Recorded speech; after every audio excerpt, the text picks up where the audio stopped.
The lesson. Oh yeah.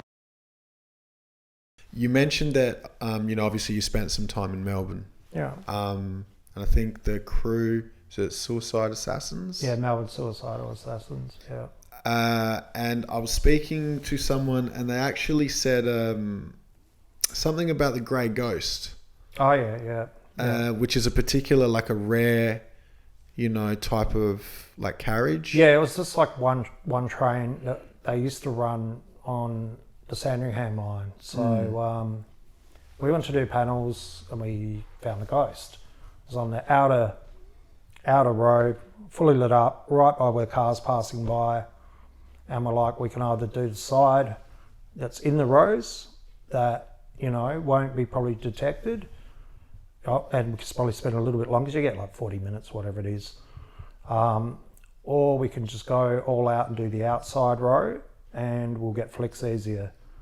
And we went for the outside row. So we pushed the time a little, but it was an amazing experience, So that ran for years for some reason. I have no idea why. Even when it was buffed, it ran for years because the stuff I used on my outline was just this old wattle, sort of like a Kuros brand paint. It was ancient, I'd found it in a supermarket, dust all over it. It'd been there for years. Grabbed 3 cans of black, 2 cans of white. I think I used 2 blacks and a white on the outline and the highlights.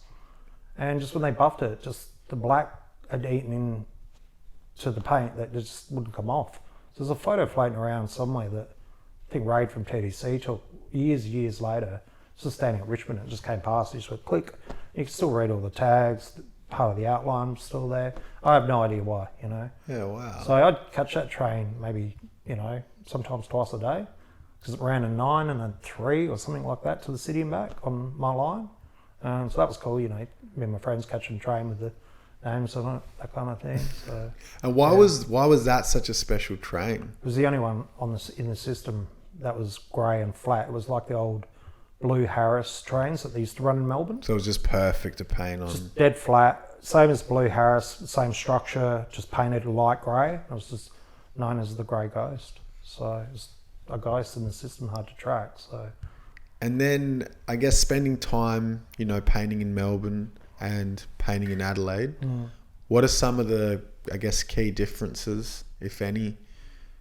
Adelaide's tiny. Melbourne's expansive, so many different, yards, layups, spots, track sides. People do insides, loops. In Adelaide, you've just kind of got your direct lines. I'll be honest, when I moved up here, I lost all interest in graph for a bit because of the train thing was so hard to do. And I was like, do I want to go down this path of, getting into spots and stuff like that? They were buffing the lines. I don't know. I was just so into the freight thing with throw-ups and stuff. It just killed the buzz for me. It just wasn't the same. And my interest had changed other areas as well at the time. And I sort of stopped, but then I kind of started painting a little bit again. And I got back into it. And, I started doing kind of projects and stuff that were related to aerosol stuff. So, I wanted to be an artist before I even knew about graph. And I was always told, no, you can't do that. It's not a job. You will never get anywhere. Or, this is teachers, parents.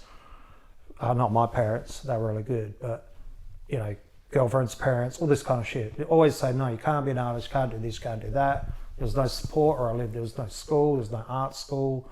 I didn't have the money to come to the city to do it. So my idea was like, when I got an opportunity to do a few, not just legal pieces, but exhibition-based things or things that interest me, I took the opportunity and got involved with it because it was what I wanted to do prior to graph anyway. So, and it just kind of started happening from there. The transition. Yeah, the transition. So, like everyone would go to this place, Spray Graphics, where they'd give kids paint and you could paint walls and all that kind of stuff. And then at one stage they organised all these canvases for a big show. Everyone painted canvases and I was really into it, didn't have the opportunity to do that. My canvases was a blind I found on the street or a piece of wood I drag home or things that, I could paint on. I could never afford a canvas or anything like that. So he sort of had some good opportunities through some of these youth agencies. But one of the best things was the amount of paint you could get was out of control. It's like, no one could afford that amount of paint. You know what I mean? And when we're kids, I didn't have an income. So we'd have to get all our paint the only way we knew how. And when I came to the city, the way how was, instead of going around and racking out of shops or grabbing paint from places, was you do work that would pay for your paint. So I say jobs, back then it might be a $600 job. You know, you might say, paint's $400. You use $100 worth of paint, the rest goes in your pocket. It's just the way it is, any business. So I thought the smarter thing to do would be not pay for my materials, but not rack. So I'd gone through some changes. You know, I didn't want to get in trouble anymore. So The lesson. 7. Oh, yeah.